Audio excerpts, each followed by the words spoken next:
Olá, seja muito bem-vinda e muito bem-vindo.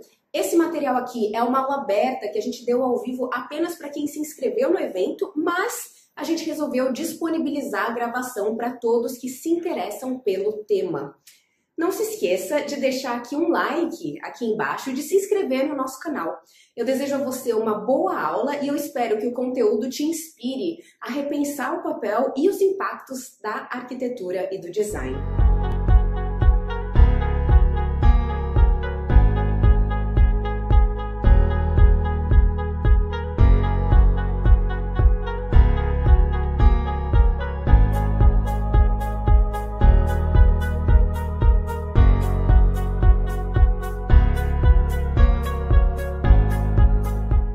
Boa noite, pessoal. Sejam todos muito bem-vindos. Estou vendo aqui vários comentários de boa noite. Estou muito feliz de estar aqui com vocês em mais uma Masterclass, um evento ao vivo. E queria agradecer muito vocês por estarem aqui compartilhando esse momento com a gente. Eu fiquei bem surpresa com a quantidade de inscritos para essa Masterclass. A gente fez alguns webinars há meses atrás e a gente teve mais que o dobro de inscritos. A gente teve, para esse evento, 705 inscritos, pessoas, a maioria do Brasil, de vários cantinhos do Brasil, muita gente também de Portugal, de Luanda, em Angola. Fiquei muito feliz de ver essa presença aí do pessoal de Angola, pessoas da Alemanha, da China e da Indonésia também aqui presentes. Fiquei muito feliz de ver essas pessoas de Canadá, esqueci de falar, inclusive temos alunas do curso aqui também presentes, que eu sei que são de lá. Então, queria agradecer vocês mais uma vez por estarem aqui com a gente nesse evento e, como vocês já sabem, a ideia aqui é a gente discutir os 3 pilares de aplicação da neuroarquitetura. Então, vai ser uma aula aberta para apresentar para vocês esses 3 pilares. E no final da noite, a ideia é organizar da seguinte forma: eu vou começar falando sobre, passando a aula para vocês, e no final da noite eu vou abrir para perguntas. O que aconteceu? Eu pedi para vocês já me mandarem várias perguntas, e eu vi que a gente recebeu muitas. Com 700 inscrições, a gente recebeu muitas perguntas, então nem que eu desse um webinar inteiro só para responder essas perguntas, eu não conseguiria. Por isso, a gente resolveu fazer o seguinte: eu vou aqui, o Fábio vai me ajudar fazendo uma seleção de perguntas que forem enviadas agora, bem relacionadas ao conteúdo que eu for apresentando para vocês. No final da noite, então, quando eu estiver já mais perto das 10 horas, que são 2 horas de aula, eu vou olhar para essas perguntas e vou responder as perguntas de vocês. Então, vão ouvindo aí o que eu vou falando, vão mandando as perguntas, o Fábio vai fazendo essa seleção e eu vou tentar responder o máximo possível. Ainda assim, imagino que tenham muito mais perguntas do que o que eu vou responder, como aconteceu com as perguntas que vocês me enviaram, e elas não ficaram perdidas. Então, não se preocupem quanto a isso. Essas perguntas estão salvas aqui com a gente e elas vão inspirar a gente a criar vídeos aqui no futuro, ao longo desse ano. Então, assim, essas perguntas serão respondidas. A gente só não vai conseguir responder todas essa noite, porque é muita gente aqui presente. E muitas perguntas que foram recebidas. Além disso, no final da noite também, antes de falar das perguntas, eu vou compartilhar com vocês um presente que o NeuroAU vai dar. Como assim um presente que o NeuroAU vai dar? A gente fez aniversário dia 27 de fevereiro, fizemos aí 4 aninhos, mas era a época do carnaval, e aí eu falei, ao invés de fazer esse evento, essa aula aberta no aniversário, para celebrar o aniversário, eu faço um mês depois. Mas a ideia era linkar as duas coisas. Eu só tive que mudar mesmo por conta do carnaval, porque eu queria que mais gente conseguisse estar presente. Mas então, lá agora no final da noite, eu vou compartilhar com vocês aí um presente do NeuroAU de aniversário. O aniversário é nosso, mas a gente quer compartilhar um presente com vocês. O nosso presente é ter tanta gente aqui participando. Então, continuem participando. Quem não segue a gente no Instagram, no YouTube, comecem a seguir, por favor. Deixem comentários, mandem perguntas, porque a gente está aqui para compartilhar conteúdo. E a melhor coisa que vocês podem dar para a gente é interação. Então, assim, interaja, faça pergunta, faça sugestão, peça ajuda, curta as fotos, o que vocês quiserem, vão interagindo com a gente, seja aqui nos comentários, seja no nosso site. ou no Instagram, a gente está sempre postando conteúdo sobre neuroarquitetura. A ideia é sempre compartilhar conhecimento nesse sentido. E agora eu vou aqui compartilhar os meus slides com vocês. Deixa eu só dar um golinho aqui na minha água. E compartilhar os meus slides. Vamos lá. Espero que vocês estejam vendo os meus slides. O Fábio vai me avisar se tiver aqui algum problema. Deixa eu até ficar de olho nas mensagens. Mas então, considero que vocês estão vendo meus slides a partir de agora. Eu não estou vendo mais os comentários de vocês enquanto eu estou falando, por isso que o Fábio vai fazendo uma seleção aí das perguntas para depois eu responder. Então, a gente está começando essa noite uma aula aberta para falar de 3 pilares básicos de aplicação da neuroarquitetura. Eu escolhi esse tema, que é um dos temas mais polêmicos que tem da neuroarquitetura, então eu até entendo assim como essa aula conseguiu tantas inscrições a mais do que as anteriores, porque esse é um dos temas que mais gera dúvida para as pessoas. As pessoas se interessam muito por neuroarquitetura. André, Oi. Os slides não estão aparecendo. Tá uma tela preta. Ok, deixa eu parar de compartilhar aqui. Compartilhar novamente com vocês. Estão conseguindo ver? Fábio? Agora sim. Sim? Ok. Então, estava falando aqui da polêmica que é esse tema. Não se preocupem, para quem está chegando agora e nunca ouviu falar direito de neuroarquitetura, ainda não sabe o que é isso, a gente vai contextualizar a neuroarquitetura antes de falar da sua aplicação, obviamente, né? Para a gente conseguir aplicar qualquer coisa, a gente precisa entender o que a gente está querendo aplicar. Mas nesse comecinho aqui, só como eu sei que tem muita gente nova chegando, deixa eu só falar um pouquinho sobre a minha história na neuroarquitetura, até para vocês entenderem a minha linha de aplicação.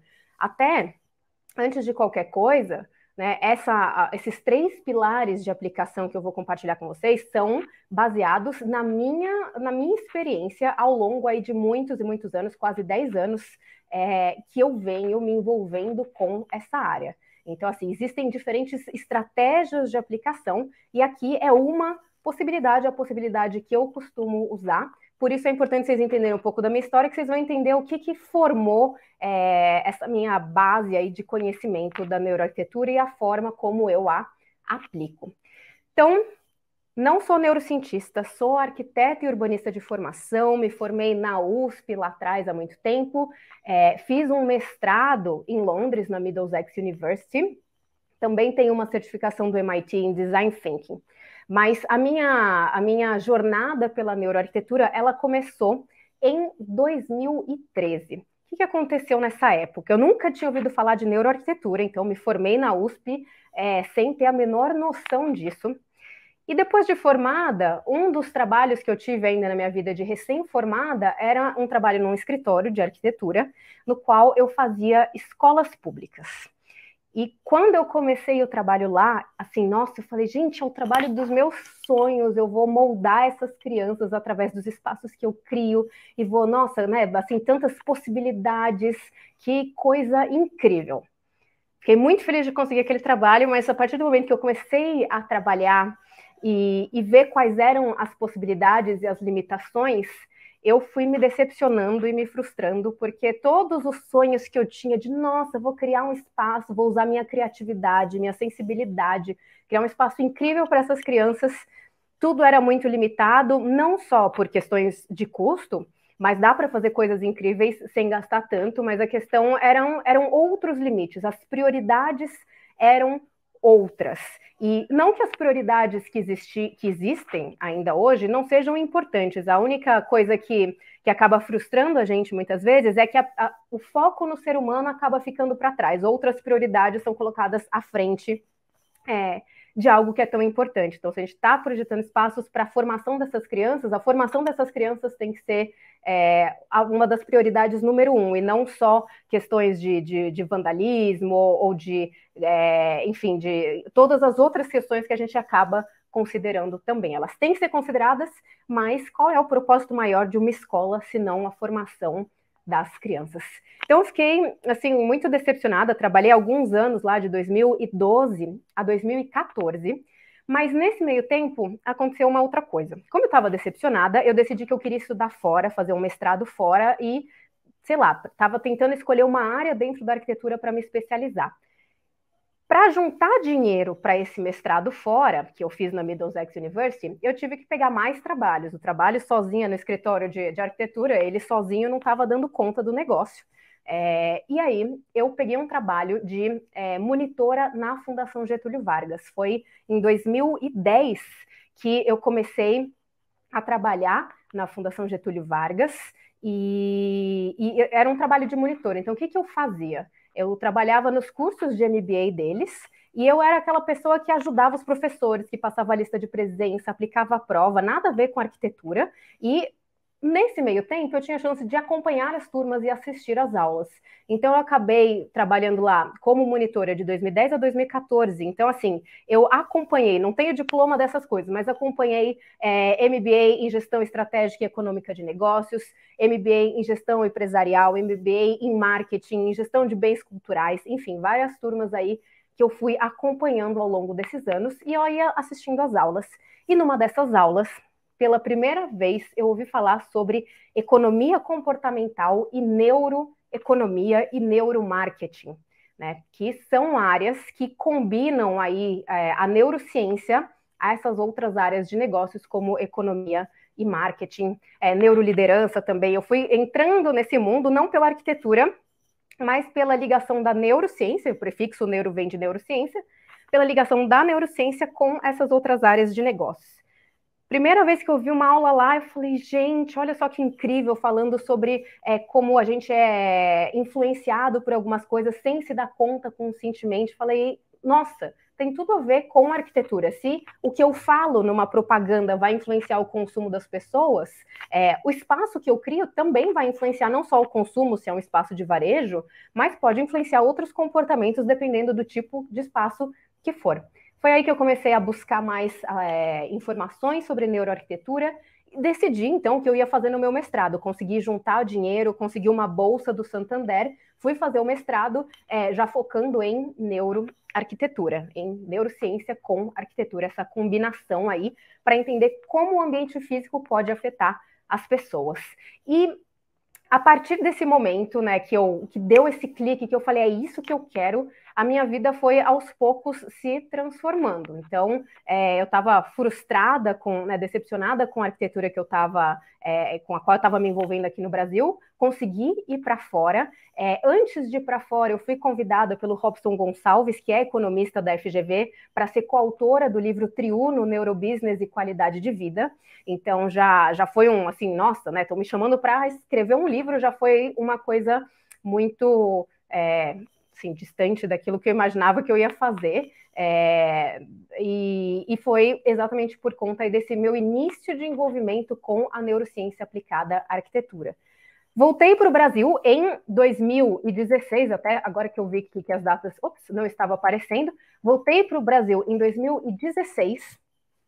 Em 2016, eu voltei a trabalhar na FGV, e dessa vez eu fui convidada para dar aula. Eu era consultora da FGV, não era mais assistente dos MBAs, parei de assistir os cursos de MBA, mas eu comecei a ser consultora na FGV Projetos e professora no IDE, que é onde tem esses cursos de MBA, pós-MBA, formação avançada, etc. E comecei a dar aula lá, fui convidada, né, pelo Robson para criar os cursos de neurobusiness da FGV, que existem até hoje. Em 2016 também foi a primeira vez que eu fui para a ANFA. Para quem não conhece, a ANFA é Academia de Neurociência para a Arquitetura, que fica no Instituto Salk de Pesquisas Biológicas, na Califórnia, um dos lugares mais top, assim, de pesquisa científica. Os neurocientistas, assim, os mais entre os melhores do mundo estão ali ou colaboram com o Instituto Salk de alguma forma. Então, assim, é um lugar de muita inovação no campo da ciência e é onde fica localizada a ANFA também. Então, foi a primeira vez que eu fui lá. Então, voltei lá há vários anos, vocês conseguem ver aqui. Inclusive, atualmente, eu faço parte do ACE, que chama ANFA Center for Education, é um grupo da ANFA focado na educação ou na disseminação e na educação das pessoas sobre a neuroarquitetura. Então, tem profissionais do mundo inteiro, tem Juhani Palasma, Harry Mulgrave, Eduardo Macanho, Sarah Goldhagen, Sarah Robson, David Huzon, enfim, vários nomes aí da arquitetura e da neurociência fazem parte desse grupo exatamente para a gente unir forças e discutir a educação da neuroarquitetura, que é um pouco do que eu estou fazendo aqui com vocês. Não discutir a educação, aqui a ideia é compartilhar um pouco do conhecimento que eu fui adquirindo. O NeuroAU foi fundado em 2018, então comentei dos 4 anos, aí dia 27 de fevereiro foi o aniversário do NeuroAU, então no final da noite eu vou voltar a falar qual é esse presente que o NeuroAU vai dar para todos os participantes aqui dessa aula. Em 2019 fui convidada para criar um curso na FAAP, então criei um curso de neuroarquitetura, um curso curto de uma semana lá na FAAP. Em 2020 comecei a dar consultorias de uma maneira mais intensa em neuroarquitetura, eu já tinha dado algumas, mas chamada pela Tia Von Raff, fiquei 1 ano lá me envolvendo com projetos de educação e corporativos, como consultora de neuroarquitetura. Então, aquela frustração que eu estava com as escolas no começo ali da minha vida profissional, agora eu tinha a chance de mudar o projeto dessas escolas e aplicar esse conhecimento de neuroarquitetura. Então, foi muito gratificante dar essa volta e abordar esse assunto de uma outra maneira. E, além disso, em 2020, criei o curso online do NeuroAU para brasileiros, em português, e em 21 criei o curso em inglês do NeuroAU. E para terminar aqui, chega de falar de mim, eu estou envolvida esse ano com o Moving Boundaries, que é um curso que vai acontecer na Europa em julho e agosto, também com participação aí de pessoas incríveis. E estou participando de um projeto de pesquisa com o pessoal da DP Architects de Singapura, com o Jorge Christopoulos, que é um neurocientista de uma universidade em Singapura, e a gente acabou de conseguir um financiamento para uma pesquisa sobre design de escadas, design ativo e como características da escada, né, do design das escadas, podem fazer com que mais pessoas escolham usar essas escadas. Então, a gente está desenvolvendo aí esses experimentos que vão acontecer ao longo desse ano em Singapura. E aqui são alguns outros lugares onde eu fui chamada para falar sobre neuroarquitetura. Então, só para vocês verem que eu fui passando aí por vários lugares do mundo, desde Bulgária, Estados Unidos, Dubai, Singapura e, obviamente, uma forte presença aqui no Brasil. Estou sempre compartilhando com o máximo de pessoas que eu consigo. Por isso, eu fico tão feliz que a gente esteja aqui juntos para falar de neuroarquitetura. Ok, chega de falar de mim. Vamos falar um pouquinho sobre essa introdução ao tema da nossa aula de hoje, que é sobre os 3 pilares de aplicação da neuroarquitetura. Mas antes da gente chegar na aplicação, vamos só entender o que é neuroarquitetura. Então, o nome já deixa bem claro que é a combinação de, no mínimo, 2 áreas, que seria neuro, de neurociência, e arquitetura. Mas a gente vai ver que neuroarquitetura vai muito além do que o nome comunica. Esse nome ele é bom porque ele ajuda a deixar as pessoas curiosas. Você fala para o cliente, né, neuroarquitetura, ele já fica, nossa, que coisa interessante e tal. Mas o nome, ele é bom por um lado, mas ele acaba limitando por outro, porque ele dá uma ideia de que é só arquitetura e é só neurociência. Para quem não sabe o que é neurociência, ela é uma ciência que estuda o sistema nervoso como um todo, e obviamente o cérebro aí é o principal elemento do nosso sistema nervoso. Então, é uma área que estuda isso. Quando a gente fala de neuroarquitetura, o nosso foco é no ser humano, não só no cérebro, mas no organismo como um todo. Então, a gente não fala só de sistema nervoso, nós falamos de outros sistemas, como, por exemplo, o sistema endócrino, né, responsável aí pelos nossos hormônios que influenciam tanto o nosso comportamento. Então, e o ambiente, obviamente, influencia diretamente os nossos hormônios, que, consequentemente, vão alterar o nosso comportamento. E a gente começa a ver que é quase um efeito assim, dominó, uma coisa ligada na outra, e a gente não pode excluí-las e ter uma visão limitada e olhar só para uma parte. Então, a gente usa a neurociência, a gente usa outros estudos de outras áreas aí da biologia, então olha para o sistema nervoso, sistema endócrino, sistema cardiovascular, tá tudo conectado. E então, do lado aí humano, né, do nome, do neuro, não só é neurociência, mas também a gente engloba psicologia, ciência cognitiva e essas outras áreas que eu mencionei. Então, tudo que ajude a gente a entender melhor o ser humano. E do lado arquitetura, também não é só arquitetura. Às vezes a gente fala, neuroarquitetura, quem é designer de interiores se sente excluído, ou quem é urbanista fala, então não estuda a cidade, estuda só os edifícios. De jeito nenhum. A neuroarquitetura, ela busca entender como qualquer tipo de ambiente físico, em qualquer escala, desde a cidade até a vizinhança, o bairro, até o edifício, até um ambiente dentro do edifício, como qualquer espaço pode nos afetar. Então, é um tema que inclui tudo isso, é um tema extremamente complexo e abrangente, e apesar do nome ter um lado positivo de ajudar a vender uma ideia, tem também esses cuidados que a gente precisa tomar para ter uma real noção do que é a neuroarquitetura, e ela vai muito além do que o nome diz. Qual é a grande contribuição de juntar neurociência e todas essas áreas à arquitetura, urbanismo, design de interiores? Já existia antes da neuroarquitetura, porque a neuroarquitetura é uma área relativamente nova, mas já existe há muitos anos a área da psicologia da arquitetura. Então, a ideia da neuroarquitetura não é reinventar a roda. Ela só propõe uma visão um pouco mais completa do que a gente tinha antes com a psicologia da arquitetura. Por que isso? Porque tiveram muitos avanços tecnológicos que permitiram que agora a gente consiga, por exemplo, ver imagens do nosso cérebro em tempo real, apontando para a gente aí onde está o fluxo de sangue no cérebro. Então você consegue ver as áreas do cérebro que estão mais ativas, que são aquelas que estão recebendo mais sangue, e com base nisso, tendo um mapeamento do cérebro, então eu sei que essa área processa as emoções, ou essa área processa memórias de longo prazo, essa área está relacionada ao processamento da visão. Se eu vejo, através desses exames, que essas áreas estão mais ativas, mesmo que conscientemente as pessoas não percebam, a gente consegue ver como o cérebro delas está sendo afetado e como isso pode sim influenciar o comportamento para além da percepção consciente. Então tem uma não uma consciência, mas tem um entendimento de fisiologia que antes não era tão considerado. Antes, na psicologia da arquitetura, a gente olhava muito para o gatilho, que é o ambiente. Então, pintei minha parede de uma cor diferente, ou mudei o layout.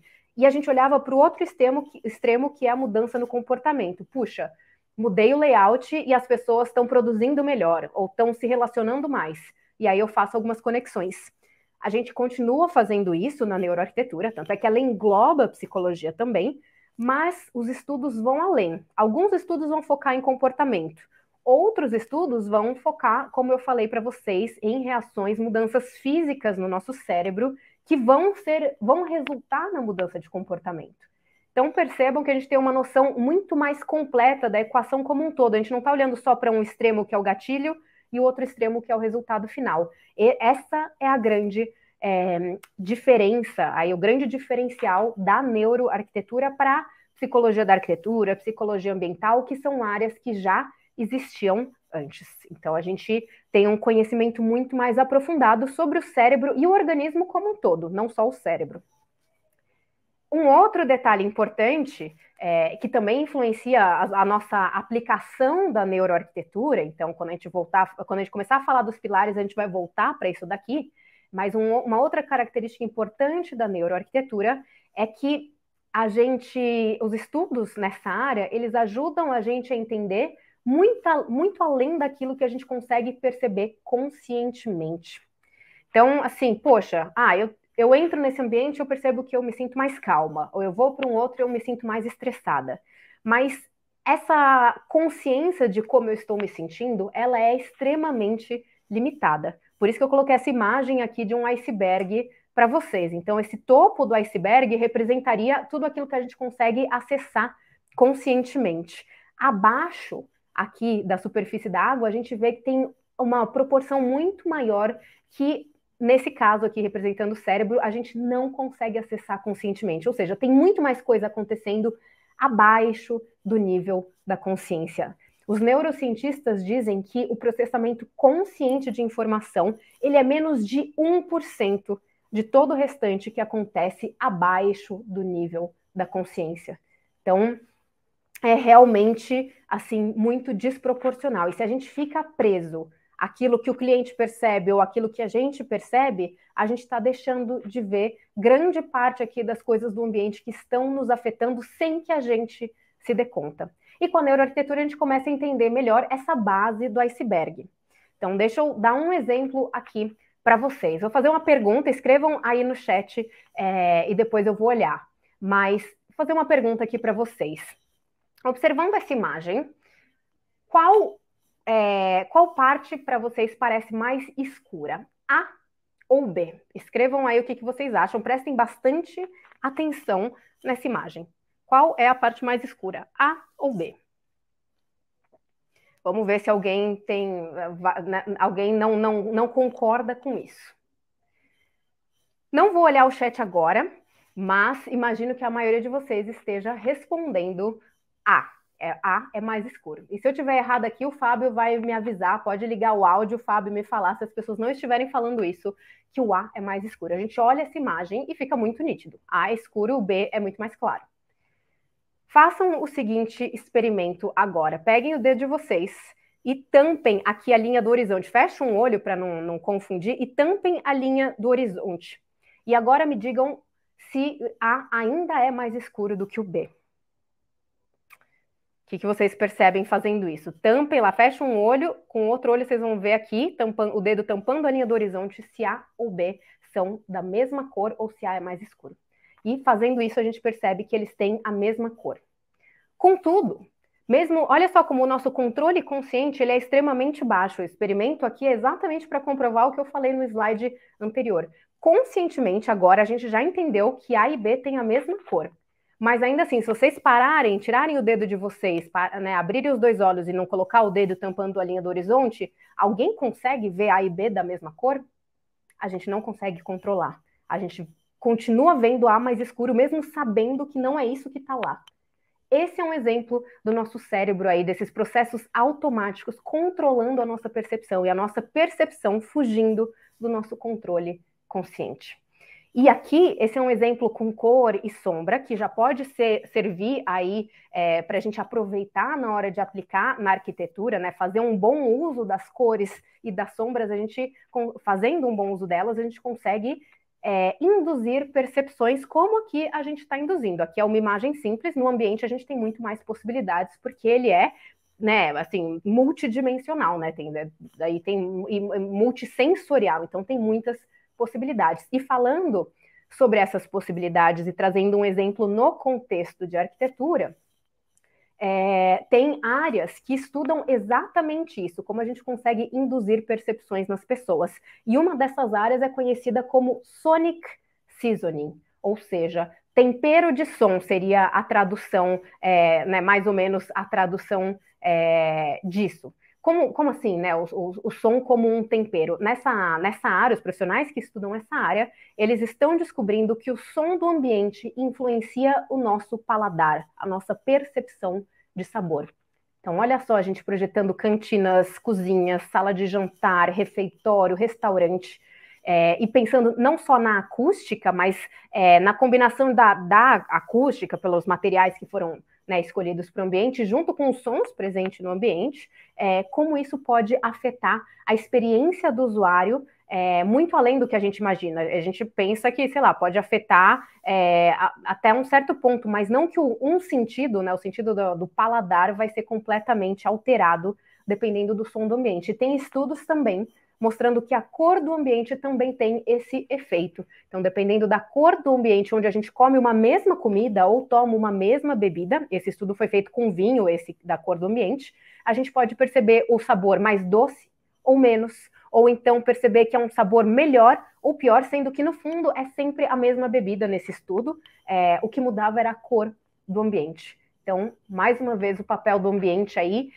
e como ele tem esse potencial de influenciar, de afetar a gente para além daquilo que a gente percebe conscientemente. Outro exemplo, esses dois exemplos que eu dei aqui para vocês são exemplos de efeitos de curto prazo que o ambiente pode ter no nosso organismo, no nosso comportamento, na nossa percepção. Mas existe um outro tipo de efeito que eu gostaria de destacar aqui antes da gente discutir os 3 pilares de aplicação da neuroarquitetura, porque também esse entendimento vai influenciar a nossa visão de aplicação da neuroarquitetura. Quando eu estiver terminando de falar do terceiro pilar, a gente vai voltar para isso aqui, vai conectar aquela aplicação lá, aquele terceiro pilar com isso que eu estou discutindo agora. Isso aqui é extremamente importante e pouco discutido entre arquitetos, urbanistas, designers de interiores. Isso que vocês estão vendo aqui no primeiro slide é uma imagem do que eu já tinha falado para vocês, né, do cérebro ativo no momento do experimento. Então, você tem tecnologia para observar o fluxo sanguíneo no cérebro. Então, vocês estão vendo a estrutura do cérebro em azul. Em vermelho seria a concentração aí maior de sangue, para onde tem mais sangue sendo bombeado.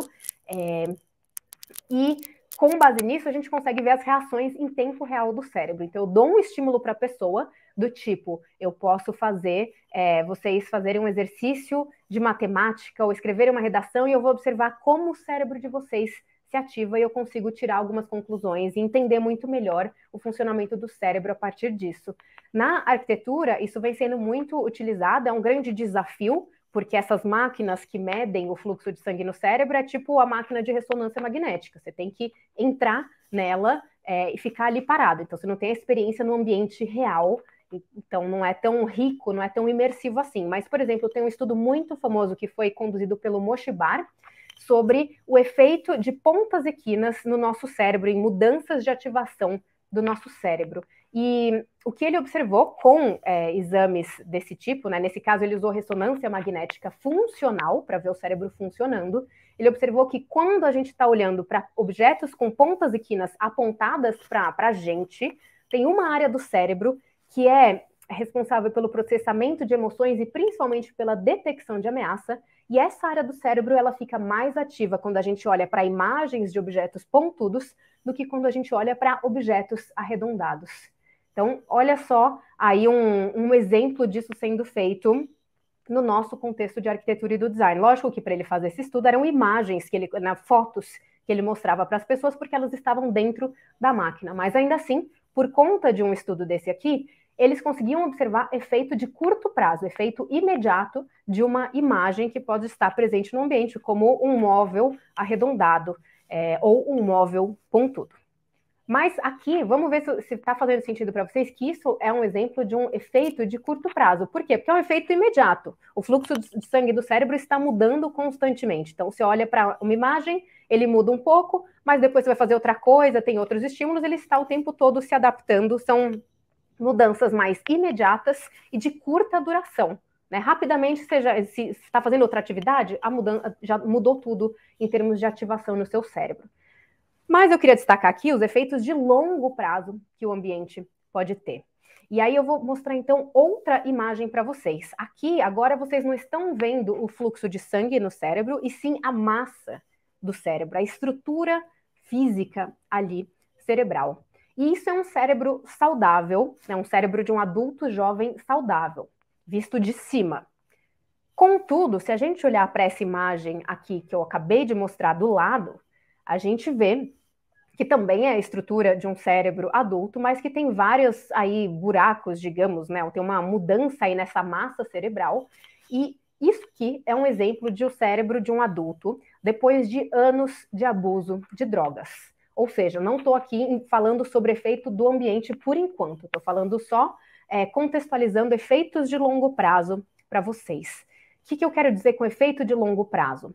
Coisas que a gente faz por muito tempo, nesse caso era uma pessoa que abusou das drogas por muitos anos, elas têm o potencial de gerar efeitos mais duradouros no nosso cérebro.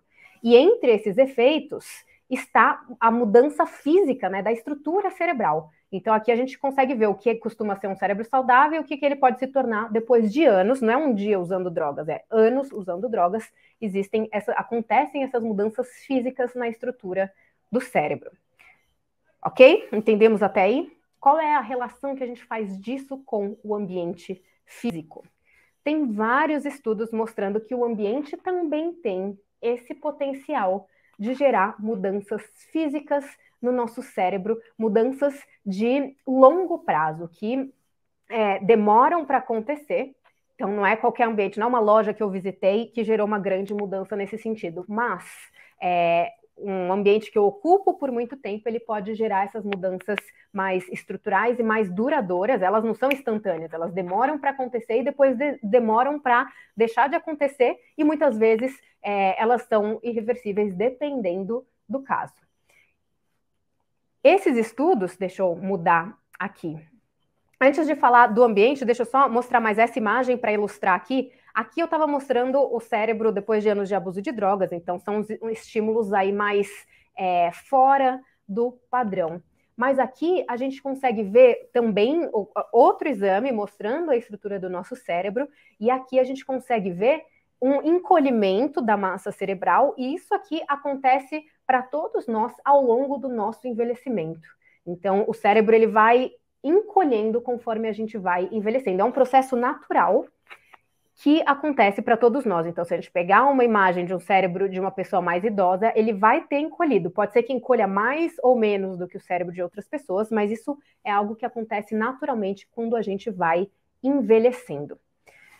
Agora sim, fazendo a ponte com o ambiente físico, o que eu gostaria de trazer aqui para vocês é que o ambiente físico tem o potencial de afetar a plasticidade cerebral. Então, ambientes de longa ocupação ou de ocupação frequente, eles afetam fisicamente aí a estrutura do nosso cérebro. E tem estudos, já muitos estudos, desde a década de 60 até estudos mais modernos feitos hoje em dia, né, nos últimos anos, mostrando que o ambiente pode, tanto um ambiente empobrecido, como vocês veem aqui em cima, ele pode gerar uma mudança de plasticidade negativa, né? Ou seja, a gente perder conexões entre os neurônios ou enfraquecer conexões entre os neurônios, ou até mesmo perder neurônios, perder células nervosas, e lógico que isso não muda só a estrutura física do cérebro, isso muda o nosso comportamento, né?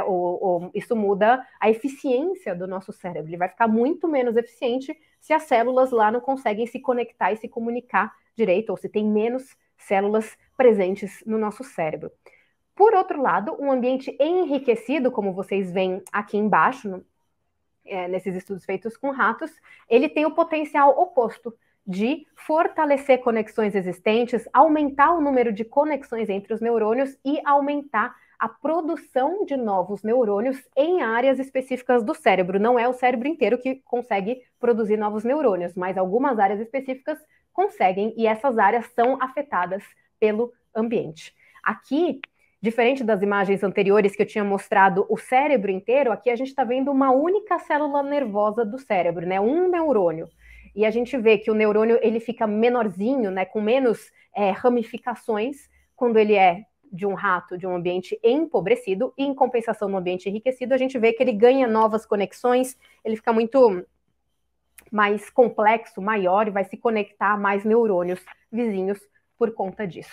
Então, resumo aqui da nossa discussão até então, né? O ponto que eu queria chegar antes da gente falar das aplicações, das aplicações da neuroarquitetura, é esse entendimento de efeitos de curto prazo e efeitos de longo prazo do ambiente. Quando a gente vai aplicar a neuroarquitetura, a gente tem que aplicar com foco nesses dois tipos de efeito. Muitas vezes os nossos clientes querem um efeito imediato do tipo, eu quero que o colaborador chegue na minha empresa e fique mais criativo, ou que ele chegue na minha empresa e consiga produzir mais e se concentrar mais, ou eu quero que o aluno chegue na escola e consiga memorizar tudo que está sendo ensinado, ou que o consumidor chegue na minha loja e compre tudo que eu quero vender para ele. Enfim, são efeitos muito mais imediatos, de curto prazo, mas não tem tanta discussão sobre como o ambiente pode nos afetar no longo prazo. E isso é fundamental para a aplicação da neuroarquitetura. Ok? Então, falando aí, por que aplicar, né? Esse é o grande desafio que a gente tem para enfrentar, não só entender o que é a neuroarquitetura, porque vocês viram que é uma área extremamente complexa, mas por que aplicar? E aí eu tenho duas respostas simples para vocês de por que aplicar. Primeira coisa, quando a gente pensa aqui, né, nos usuários do nosso espaço, a gente consegue criar não só ambientes muito mais eficientes para essas pessoas, como também ambientes muito mais saudáveis, ainda mais considerando esses efeitos de longo prazo, aí esses digamos que, efeitos cumulativos que o ambiente pode ter para uma pessoa que ocupa frequentemente aquele espaço. Então, primeiro ganho é esse, espaços com mais qualidade. Tanto qualidade imediata como essa qualidade cumulativa aí de efeitos de longo prazo. Isso já é um ganho tremendo, porque deveria ser o propósito de nós arquitetos, designers, urbanistas, criar espaços que gerem efeitos mais positivos para as pessoas. A gente sempre precisou disso, e agora com esse estilo de vida que a gente leva mais estressante, sobrecarregado, isso se torna ainda mais importante. O espaço não é o único que vai afetar o nosso cérebro, tudo isso que eu mostrei de plasticidade cerebral e tal, não estou dizendo que assim, é só o ambiente que afeta, não, né, o resto não, cuidado. O ambiente é uma variável que vai influenciar a plasticidade do nosso cérebro, que vai influenciar nosso comportamento, nossa percepção, tomada de decisão, relacionamentos, etc. Ele não é a única, ele é uma. O grande ponto aqui é que muitas vezes antes a gente não dava a devida importância para o ambiente. A gente até sabia que ele tinha uma influência, mas a gente não sabe os detalhes. A gente não vai mais a fundo para entender que características do ambiente estão gerando esses efeitos. Não é o ambiente como um todo. Às vezes é a iluminação, ou é a cor, ou é a presença de natureza, ou é só o som, ou é só a textura, enfim, ou é a forma, o layout e por aí vai. Então, a ideia aqui é pensar em todas essas características, né, como elas se integram e como tudo isso pode, então, fazer com que a gente crie espaços mais eficientes, funcionais e, ao mesmo tempo, com maior qualidade, aí com foco no bem-estar das pessoas no curto e no longo prazo. Então, esse é um dos ganhos e acho que um dos ganhos principais quando a gente consegue aplicar a neuroarquitetura.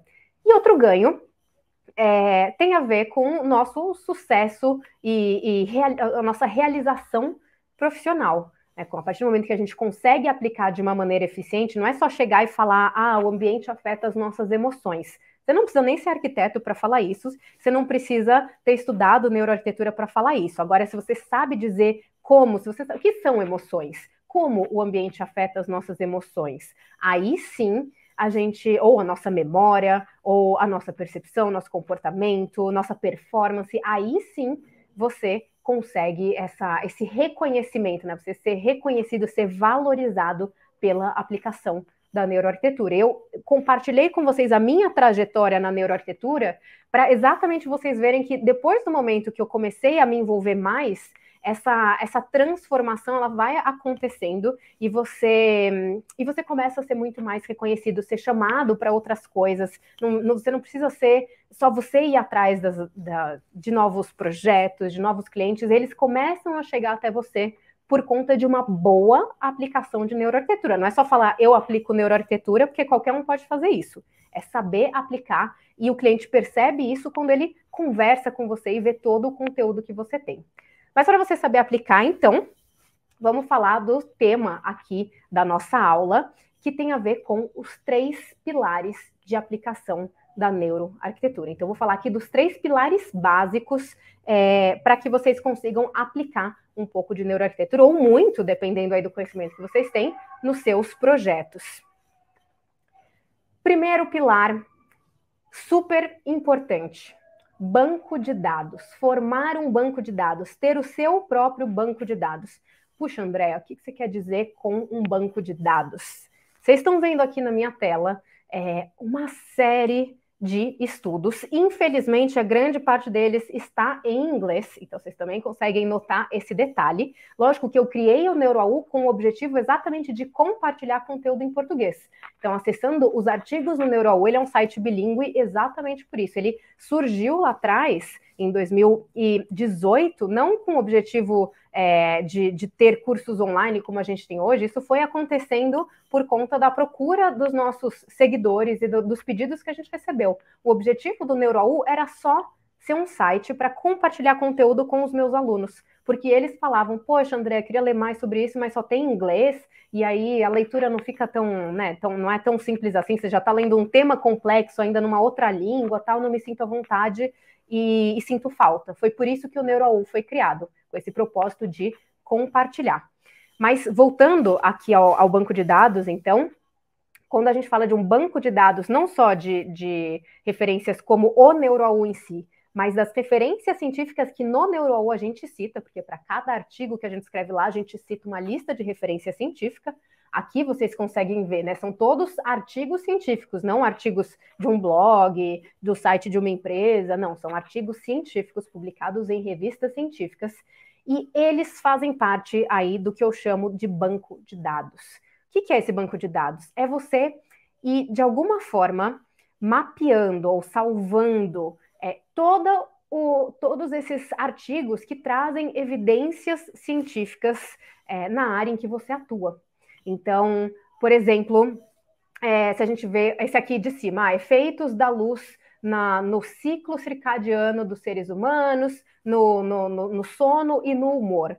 Ciclo circadiano, para quem nunca ouviu esse termo, é o nosso relógio biológico, é o que ajuda a gente a sincronizar com o ambiente onde a gente está. Então, atividades internas do nosso organismo sincronizam com o ambiente, com os ciclos de luz e de escuridão do ambiente, ou seja, a gente precisa de luz para isso acontecer, é através da iluminação que a gente sincroniza o nosso organismo com o ambiente onde a gente está.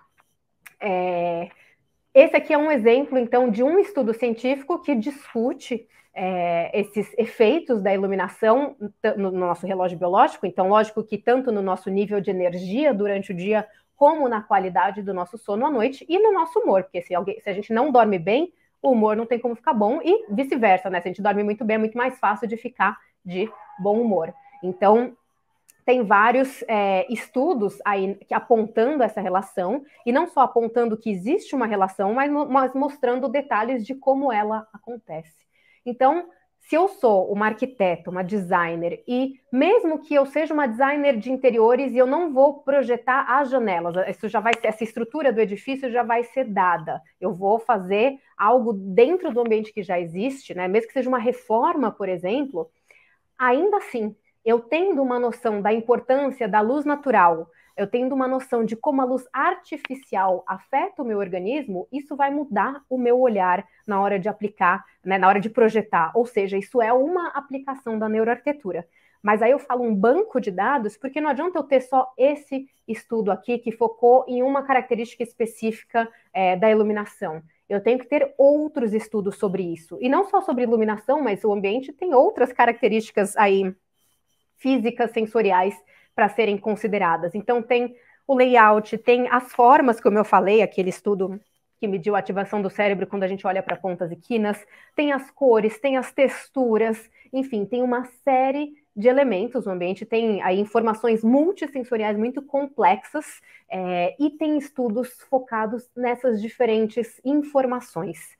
Então, quando eu falo montar um banco de dados, eu sempre falo isso para os meus alunos desde o começo do curso, inclusive os meus alunos que estão aqui já devem estar cansados de ouvir falar, lá vem a Andréa falar de novo do banco de dados. Mas eu falo isso porque no curso eu compartilho o meu banco de dados com eles, ou seja, nesses 9 anos que eu fui me envolvendo com a neuroarquitetura, no começo eu não fazia isso, e foi por isso que eu percebi a importância do banco de dados, né? Porque no começo eu vi um artigo muito legal e eu falava, ai, que legal, deixa eu anotar essa informação. A luz afeta o ciclo circadiano. Anotei, ok.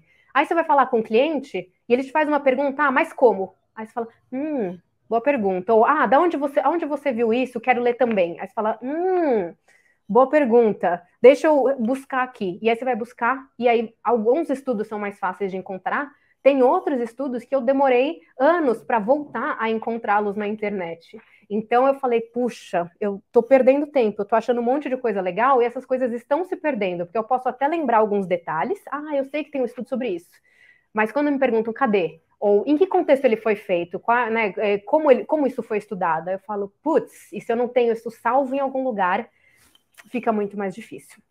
Para aplicar a neuroarquitetura, a gente tem que ter uma noção do todo, não é só da iluminação, não é só da cor, das formas. Então, a gente tem que montar esse banco de dados considerando essas diferentes características espaciais e considerando os diferentes efeitos que o ambiente pode ter no nosso organismo. Então, aqui, por exemplo, fala sobre esse outro estudo, né, sobre cognição espacial, como o nosso cérebro entende o ambiente, navega por ele. Esse é um outro tema dentro da neuroarquitetura, que inclusive rendeu um prêmio Nobel para 3 neurocientistas, porque eles descobriram aí place cells, células que reconhecem lugares, e grid cells, que são células que formam um mapa no nosso cérebro, que ajudam a gente a navegar nos espaços. Então, é uma outra área que também vai trazer muitos insights, tanto quando a gente está fazendo um projeto de um edifício complexo, tipo um hospital, um shopping, uma escola, né, edifícios maiores, como cidades, por exemplo, né, na cidade também, que pistas sensoriais eu posso trazer para um ambiente complexo, né, como é uma cidade, para facilitar a navegação. A partir do momento que eu entendo como o cérebro navega, eu consigo pensar em várias estratégias. Se eu não sei como o cérebro navega, eu até posso pensar em algumas estratégias que são eficientes. Aliás, esse é outro parênteses para eu fazer aqui. Eu não estou querendo, com a neuroarquitetura, falar que a gente vai reinventar a roda. Muitas coisas a gente vai olhar para insights trazidos pela neuroarquitetura e vai falar, nossa, eu já fazia isso, mas eu não sabia que era tão importante. E esse não saber que era tão importante, isso é muito relevante, porque se a gente não sabe que é tão importante, a gente às vezes abre mão com mais facilidade. Aí o cliente vira e fala, eu não quero isso, acho que isso tem nada a ver comigo, a sua opinião não me importa, o espaço é meu, dos meus usuários, não quero isso. E a gente não vai lá e não defende tanto, porque a gente só fazia por intuição e não por ter uma evidência científica. Então, uma outra forma de falar da neuroarquitetura é falar do design baseado em evidências científicas, e é exatamente a partir desse banco de dados de evidências que a gente consegue fazê-lo. E um dos benefícios que isso traz para a gente é o benefício também, não só de embasar o projeto, para tomar decisões sabendo dos efeitos que cada característica do ambiente pode gerar nos usuários, mas também essa parte de negociação com o cliente. Né? Agora, eu não estou fazendo as coisas da minha cabeça porque eu acho que vai ser melhor. Não, tem aqui um profissional da Universidade de Oxford, da UCL, enfim, um profissional de vários lugares aí que a gente pode apontar, né, dizendo ou investigando tal assunto e apontando nesse estudo científico reconhecido mundialmente que tal característica vai gerar esse efeito para os usuários. Você fazendo isso, fica muito mais fácil de você convencer o cliente de que talvez alguma escolha que ele esteja fazendo, alguma coisa que ele esteja abrindo mão, ele não deveria fazer, porque pode, no longo prazo, ou mesmo no curto prazo, gerar um efeito que vai contra aquilo que ele gostaria para os usuários do espaço dele. Então, a ideia aqui, pensando nesse primeiro pilar, é montar esse banco de dados. Eu comentei, no meu curso, eu compartilho nas apostilas com os alunos, apostila para cada módulo tem ali uma série de referências científicas. Eu nem sei dizer no total quantas são, porque são muitas, e elas já estão organizadas de acordo com os temas discutidos no curso. Isso é outra coisa que eu dou de dica para vocês. Façam isso vocês também. Já entendemos que é importante salvar o artigo. Ok, se eu vi um artigo interessante científico, não vou só achar que minha cabeça vai lembrar dele depois, porque depois eu perco e não encontro com facilidade. Vou salvar isso num doc, num arquivo, enfim, no meu computador, etc. Ok. Mas uma outra dica é, a partir do momento que essa lista de referências fica muito longa, você vai perder os artigos dentro da sua própria lista de referências. Então, organize essa lista de referências por tema, de acordo com a sua forma de projetar, a sua forma de estudar a arquitetura. Então, pode ser por temas relacionados a qualidades espaciais, do tipo iluminação, formas, cores, texturas, cheiros, etc. Ou pode ser por tema desse ponto de vista mais humano, tipo memória, emoção, percepção, cognição, performance, criatividade, enfim, aí você pode pensar em vários assuntos com esse foco mais no ser humano, né, nos efeitos que o ambiente pode ter no ser humano, e aí buscar artigos científicos nesse sentido. Que características do ambiente influenciam a criatividade? Ou que características do ambiente fazem com que a gente memorize mais? Então, numa escola é do meu interesse usar isso na sala de aula, porque os alunos vão memorizar mais conteúdo. Então, tem estudos mostrando que iluminação natural é uma dessas características. Assim como quando eu quero estimular a criatividade, trabalhar a iluminação do ambiente é uma característica, exercício físico, né, movimento corporal é outra característica, e a altura do pé direito também influencia a nossa criatividade. Tudo isso, conhecimento tirado de estudos. E para tudo que eu trago aqui para vocês, se vocês me perguntarem, eu posso não lembrar de cabeça o artigo de onde eu tirei, mas eu rapidamente consigo acessar minha lista e falar sempre, porque eu tenho que estar preparada não só para as minhas aulas, mas para as minhas consultorias, para os meus clientes. Eu preciso ter isso para conseguir dar uma resposta rápida para eles, caso eles me perguntem. Uma outra coisa ainda relacionada a esse primeiro pilar, um cuidado importante que a gente tem que ter. Bom, essa imagem aqui o texto está em português, isso aqui foi tirado de um site que vocês encontram livremente na internet, né? E aqui a gente consegue ver, então, o exame de neuroimagem, aquela coisa mostrando o cérebro ativo naquele momento, então a gente vê o fluxo de sangue aí, né, em diferentes áreas, é uma mãe e um bebezinho, né, seu filho, e aqui é o texto que estava presente nesse site da internet. Então, fala, essa imagem gerada através de ressonância magnética exibe uma fabulosa reação bioquímica do cérebro de uma criança e de sua mãe. O que vemos aceso é uma reação química do cérebro do bebê quando recebe o beijo amoroso, gerando uma profusão de ocitocina. Talvez aqui, para quem não está ainda tão familiarizado com todos os assuntos dentro da neuroarquitetura, a gente fala, uau, que lindo, fiquei emocionada de ver isso, que bonito e tal. Mas se a gente entende um pouco mais sobre cérebro, comportamento e hormônio, a gente vai falar, peraí, ocitocina é um hormônio. E quando a gente olha para um exame de neuroimagem, ele não está identificando hormônios, ele está identificando o fluxo de sangue para o cérebro. Então, aqui o que a gente está vendo aceso são áreas que estão recebendo um maior bombeamento de sangue. E não tem como a gente identificar esse hormônio circulando no cérebro. Então, essa informação é o que a gente chamaria de fake news.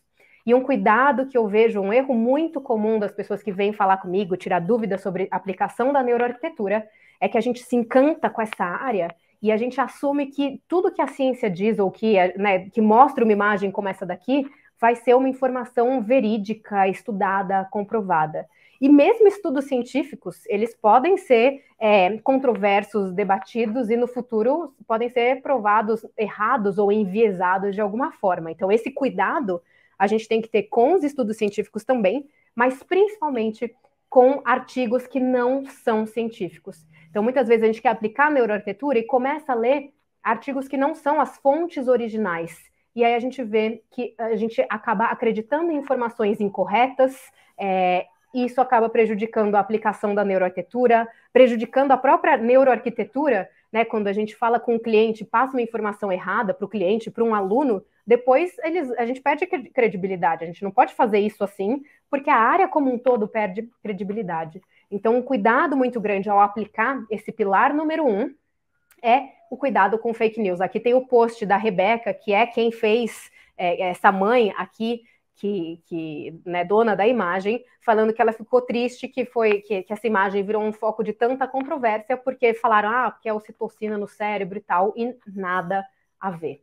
Então, tomem cuidado, a gente precisa exercitar um senso crítico quando a gente está aplicando a neuroarquitetura, não é só pegar um monte de informação interessante e colocar no seu banco de dados. Busquem a referência científica delas, para aí sim ter certeza que vocês estão com um banco de dados eficiente, não é só ter o dado pelo dado.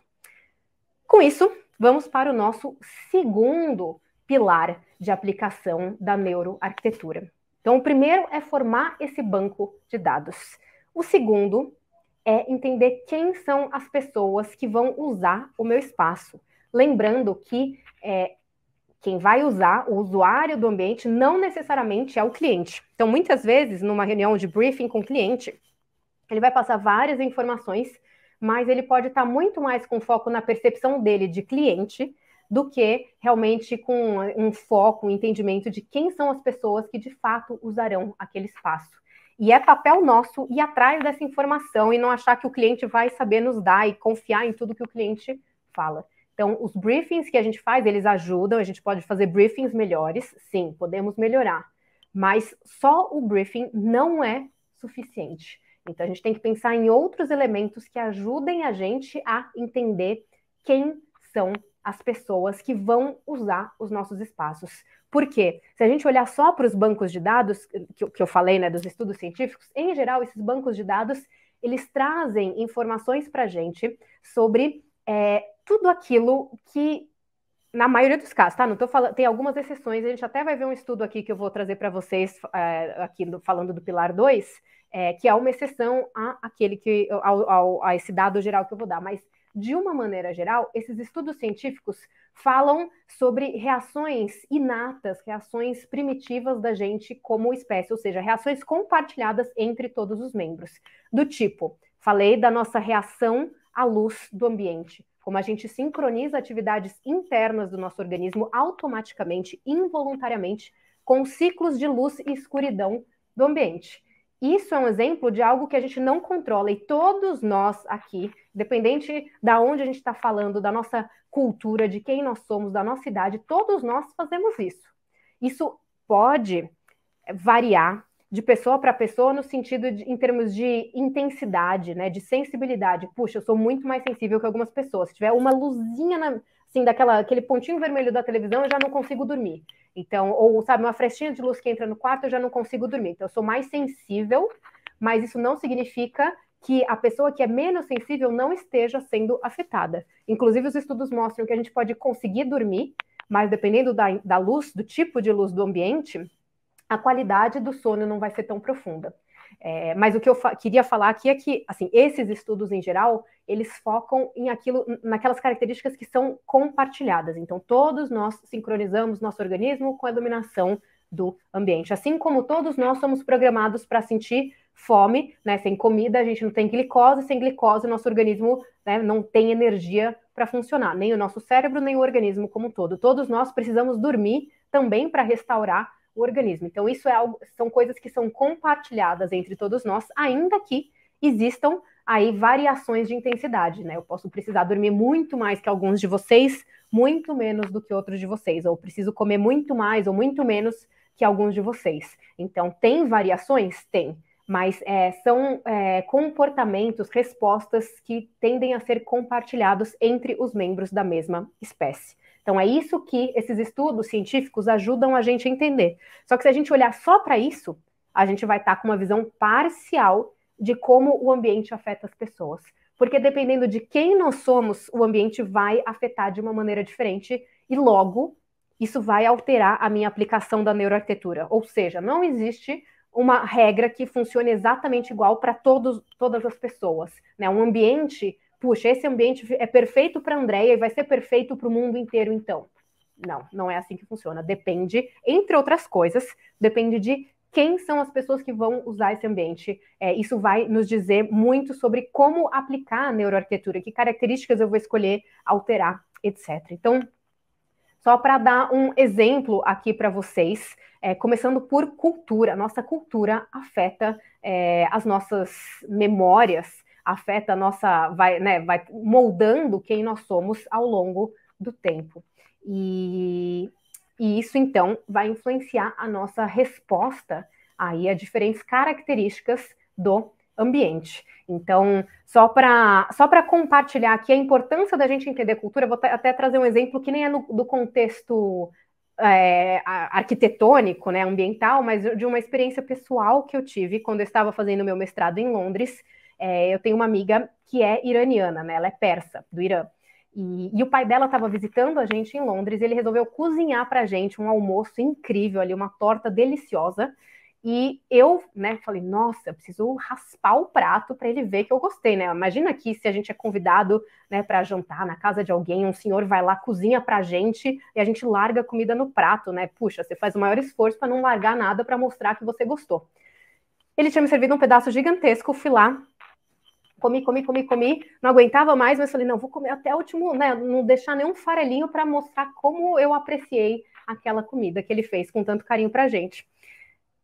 Quando acabei o prato, ele, nossa, que alívio, comi, consegui.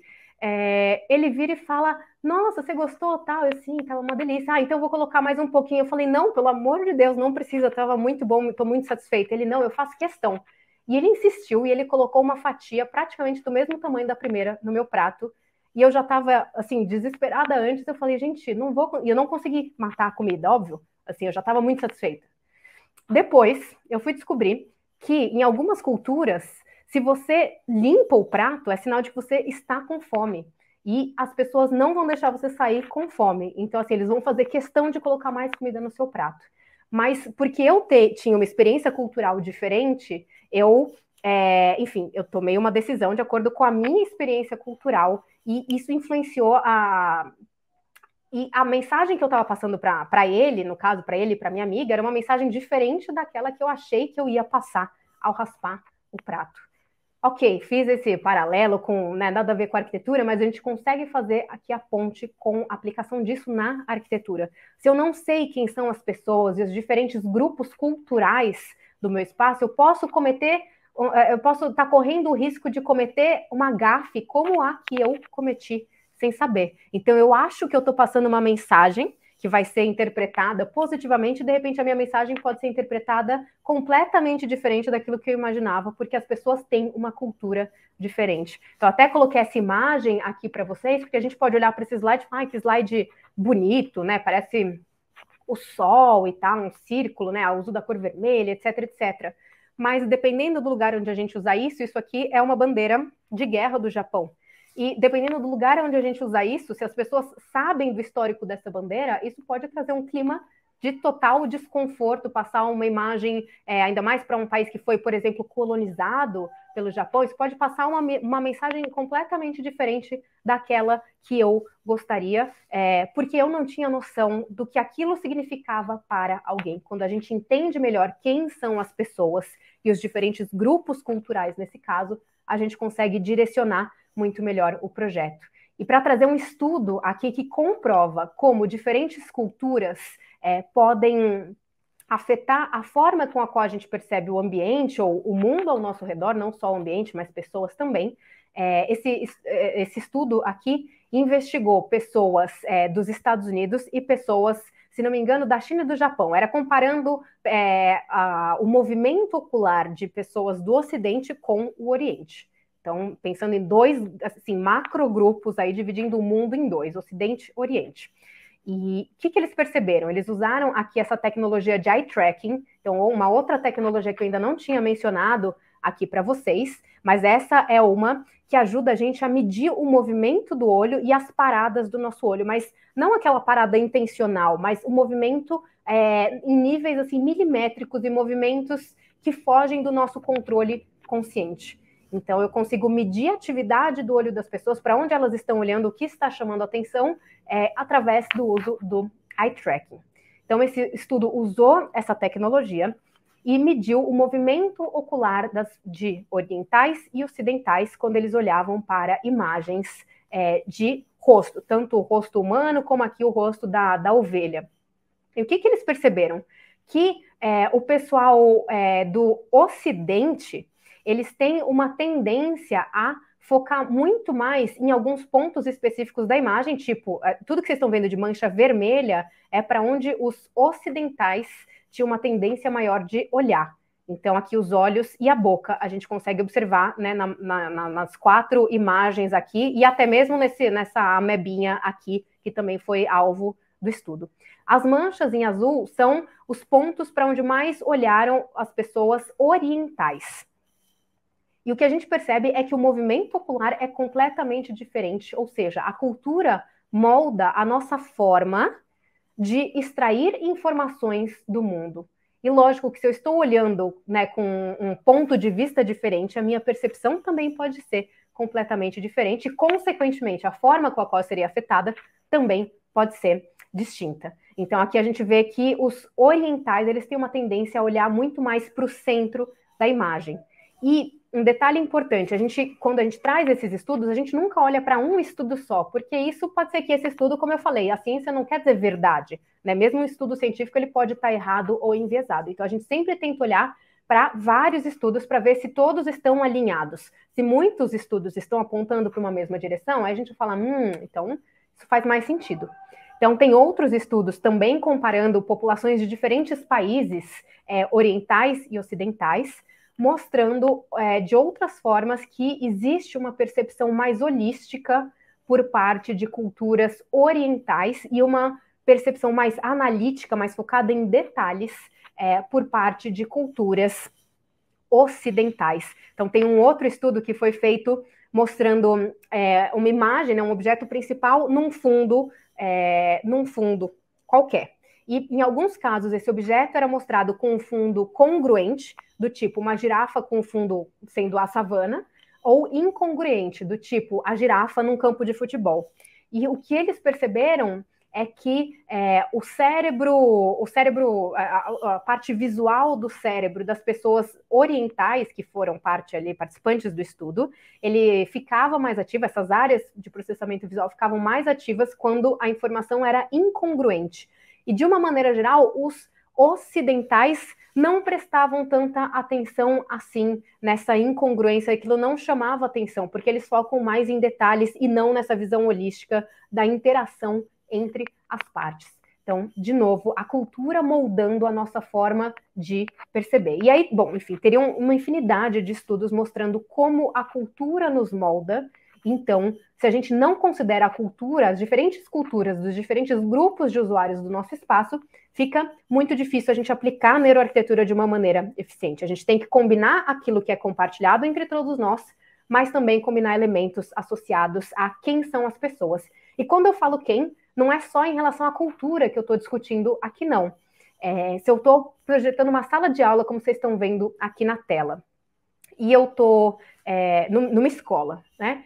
E dependendo de quem são os usuários, essa sala de aula vai ser completamente diferente. E aí, como eu falei, não é só uma questão cultural, aonde é essa escola, quem são as pessoas, né, quais culturas vão, né, desses grupos de usuários e tal. Não, além disso, por exemplo, essa sala de aula é para adolescentes ou jovens adultos de uma universidade, ou essa sala de aula vai ser ocupada por adolescentes no final do ensino médio, ou não, essa sala de aula vai ser ocupada por crianças, enfim, de uma certa idade, do tipo de 10 a 12 anos, ou crianças mais novinhas ou mais velhas. Isso tudo faz diferença. Para vocês terem uma ideia de como idade é super importante, não só em termos de ao longo do desenvolvimento, mas quando a gente está envelhecendo, a gente também muda a nossa fisiologia e a nossa percepção do ambiente. Então, os dois extremos aí têm que ser considerados, né? Não reagimos todos da mesma maneira, dependendo da nossa idade, do momento da nossa vida, a gente reage de maneira diferente ao ambiente. E aí, o exemplo que eu ia dar é que eu falei para vocês daquilo de cognição espacial, de como a gente navega pelo espaço, e como isso pode ajudar a gente a criar espaços que facilitem essa navegação, essa orientação. O cérebro humano, ele só termina de desenvolver esse GPS cerebral, né, esse conjunto de áreas que estarão envolvidas com navegação espacial por volta dos 12 anos de idade. Ou seja, para crianças antes dos 12 anos, esse GPS não está funcionando 100%. E quando a gente vai projetar um espaço complexo, tipo uma escola ou um hospital infantil, a gente precisa entender que essa parte do cérebro não está 100% formada, desenvolvida, e que logo a navegação, que já é difícil para um adulto num hospital, para a criança vai ser ainda mais difícil. E sabendo aí idade, né, que momento isso se desenvolve ou não, a gente consegue estipular qual é o público mais vulnerável àquela característica do ambiente. Então, aonde esse público se concentrar, eu trago mais elementos para ajudá-lo, já que eu sei que eles terão mais dificuldade com, nesse caso, a navegação espacial. Então, entender faixa etária, né, o momento de vida das pessoas, também é importante para a gente aplicar a neuroarquitetura. E, por fim, a sensibilidade, né? Isso tudo relacionado ao pilar número 2, que é conhecer quem são as pessoas. Se eu entendo quem são as pessoas, eu entendo que tem pessoas com sensibilidade diferente. Pode ser que a pessoa tenha fotossensibilidade ou fotofobia, ou hiperacusia, que é excesso de sensibilidade aos sons, ou uma pessoa com algum tipo de neurodiversidade, né, com algum transtorno de desenvolvimento, pode não só ser mais sensível, mas apresentar uma reação maior a determinados estímulos do ambiente. Então, entender quem são as pessoas, não só em relação à faixa etária, ou em relação à cultura, mas também a questões fisiológicas, né? E físicas de uma maneira geral. Então, questões de acessibilidade, seja por conta de mobilidade física ou de percepção, sei lá, da visão ou dos sons, etc., ou por algum tipo de neurodiversidade ou uma sensibilidade maior a alguma característica do ambiente. Então, tudo isso vai ajudar a gente a direcionar a nossa estratégia de projeto e é a base aí da aplicação da neuroarquitetura. Indo para o nosso terceiro e último pilar, já entendemos que para aplicar a neuroarquitetura a gente precisa ter o banco de dados, O banco de dados sozinho não basta, precisamos entender os grupos de usuários diferentes, aí quem são eles no nosso ambiente. E esse último momento aí, esse último pilar tem a ver com como o ambiente é utilizado. Então, primeira coisa, pessoas diferentes já têm uma tendência a usar, né, o mesmo ambiente de uma maneira distinta, isso pode acontecer. Mas mesmo a mesma pessoa pode usar um mesmo espaço de maneiras diferentes. Isso vai influenciar como esse espaço pode nos afetar. Então, voltando para aquele exemplo da escola, né, que eu falei, qual é a faixa etária dos alunos? Isso vai moldar a minha forma de pensar a sala de aula. Mas não é só isso que vai moldar a minha forma de pensar a sala de aula. Eu posso falar, tá bom, definir que são crianças de 12 anos de idade, aí pré-adolescentes. Ok, entendemos isso? Entendemos. Mas pode ter, mas isso também vai ser influenciado por como elas usam essa sala de aula, do tipo, talvez elas estejam usando essa sala de aula para uma aula de matemática, de história, de geografia, mas talvez seja para uma aula de teatro, uma aula de artes, né? Então, o uso, a atividade que vai ser realizada no ambiente vai ser completamente diferente. E logo, se elas estiverem usando o mesmo espaço, são as mesmas pessoas no mesmo espaço, mas se a atividade é diferente, o efeito do ambiente também será diferente na gente. E a gente está vivendo isso na prática, aqui com pandemia, pós-pandemia, né? A nossa casa antes era um lugar só para relaxar, e ela tinha um determinado efeito na gente. A partir do momento que ela passou a ser o lugar de trabalhar, o lugar, né, já era de morar e de relaxar, agora é de trabalhar, é de estudar, e o fato da gente mudar a forma de usar a nossa casa mudou como ela pode nos afetar. Então, o meu quarto, que é um lugar excelente para eu relaxar, me ajuda bastante a atingir esse objetivo, me colocar nesse estado para eu dormir bem de noite. Quando eu vou trabalhar nele, ele vai gerar efeitos completamente diferentes. Ele vai me deixar estressada, com dor nas costas, enfim, vários outros efeitos aí possíveis, inclusive efeitos de longo prazo, porque a iluminação no meu quarto não é boa, não tem boa entrada de luz natural. E a ausência de luz natural no longo prazo, isso prejudica várias coisas no nosso organismo, não só a visão, né, a saúde dos nossos olhos, mas a produção de serotonina, que é uma substância muito importante para a sensação de bem-estar e de felicidade. A ausência ou a baixa na produção de serotonina aumenta os riscos de depressão.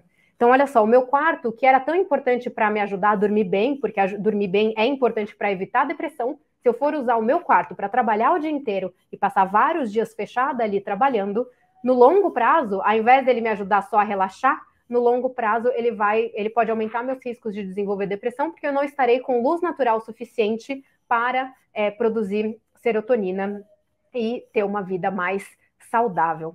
Então, isso aqui é um exemplo de como é importante a gente entender os diferentes usos que as pessoas vão fazer dos espaços, e aí sim a gente pensa em características para otimizar cada uma dessas atividades. Então, no ambiente corporativo, né, uma mesma sala, ali, um mesmo lugar de trabalho, uma estação de trabalho, ela pode ser usada de diferentes maneiras, mas uma mesma arquitetura não necessariamente vai ter efeitos positivos para todas as atividades.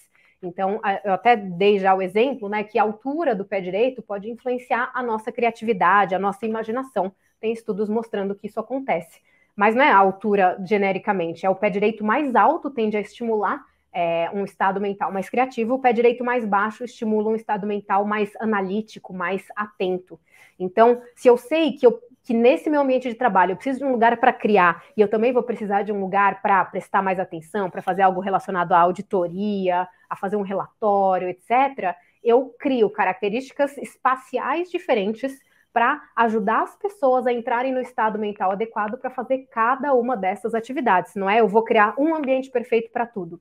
Isso não funciona. Isso não existe e a aplicação da neuroarquitetura não envolve isso. Pelo contrário, envolve entender cada atividade, quem são as pessoas e aí sim criar múltiplas possibilidades, mesmo que dentro de um mesmo ambiente eu posso criar microambientes que atendam necessidades específicas e que ajudem a colocar as pessoas no estado mental específico para aquilo que elas forem fazer, para a atividade que elas forem realizar.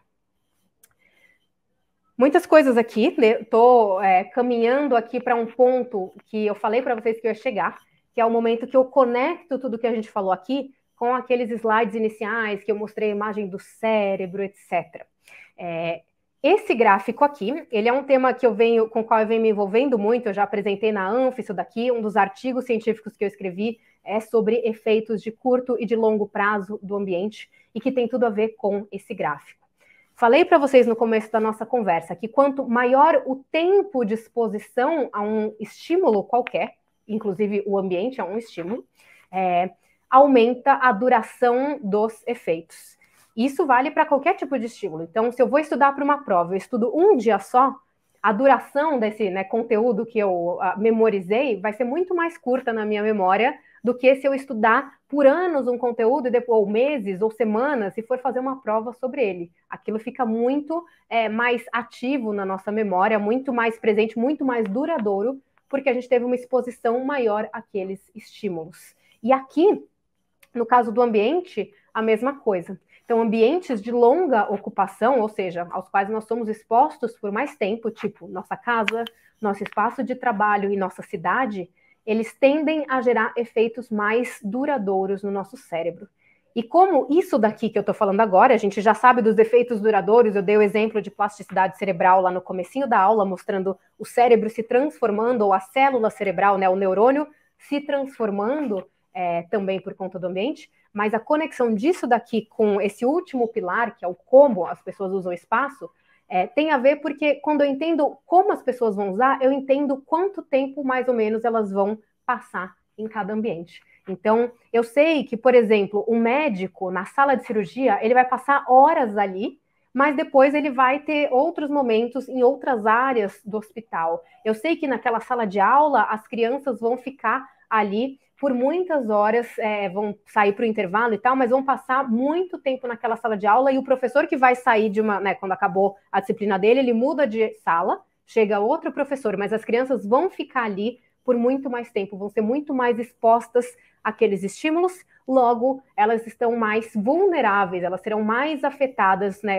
ou terão efeitos mais duradouros por conta dessa longa exposição ao ambiente. Eu sei disso quando eu penso num ambiente de restaurante, a gente falou do Sonic Seasoning.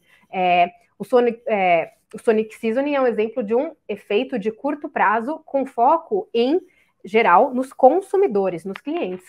Mas quem trabalha ali, o garçom, o cozinheiro, essas pessoas estão expostas àquele lugar, àquele ambiente, por muito mais tempo. Então, na verdade, elas que são as que têm maior potencial de serem afetadas no longo prazo por aqueles espaços. E na hora de aplicar a neuroarquitetura, isso tem que ser considerado. Então, quando eu entendo como as pessoas usam o espaço, eu consigo também prestar uma certa atenção aí a por quanto tempo. E com isso eu sei quem é mais vulnerável ou menos, aí quem vai ser afetado tem mais potencial para ter efeitos mais duradouros no seu organismo ou não, dependendo do tempo de ocupação dos espaços.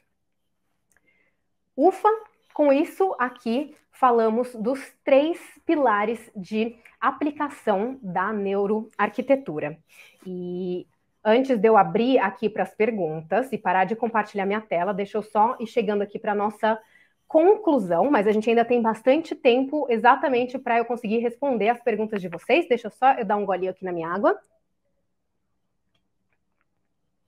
Eu comecei a nossa discussão falando que a aplicação da neuroarquitetura é um dos maiores desafios, porque não adianta só eu saber como o ambiente nos afeta se eu não souber como aplicar isso, como organizar essas ideias de um jeito que eu consiga projetar espaços melhores, com foco no bem-estar, espaços mais funcionais, Então, assim, o maior desafio é exatamente a gente conseguir aplicar a neuroarquitetura. E isso é desenvolvido com o tempo, mas a gente, tendo esses 3 focos básicos aí de banco de dados, quem são as pessoas e como elas usam o espaço, isso vai orientar muito mais a gente nessa aplicação. E apesar de ser o maior desafio, quando a gente fala de neuroarquitetura, é a sua aplicação, também é o maior diferencial.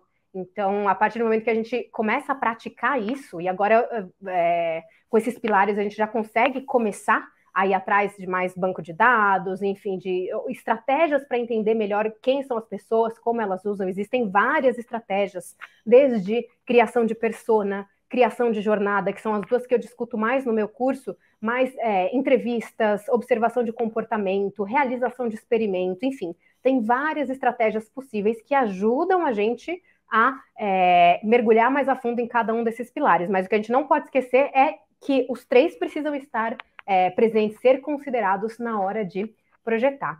E dentre os vários ganhos aí, quando a gente fala, é o maior diferencial, sim, porque eu posso entender que existe a neuroarquitetura, entender o que é a neuroarquitetura, entender como o ambiente afeta as pessoas e não saber aplicar. Então, uma coisa é eu chegar para o meu cliente e falar, a natureza faz bem, né? Então, isso ter natureza no meu ambiente aumenta o bem-estar. Isso é estudado e aplicado através do design biofílico. Isso é estudado na neuroarquitetura e aplicado através de estratégias de design biofílico. Mas eu posso chegar para o meu cliente e falar, a natureza faz bem, então vamos ter mais natureza aqui. E aí ele vai falar, ok, mas assim, isso não é uma informação nova, isso não traz um grande diferencial para o profissional, tipo, nossa, você me falou uma coisa que eu não fazia a menor ideia. A maioria das pessoas já tem uma noção de que a natureza faz bem, de que o ambiente afeta a nossa memória, a nossa emoção, performance, bem-estar, etc.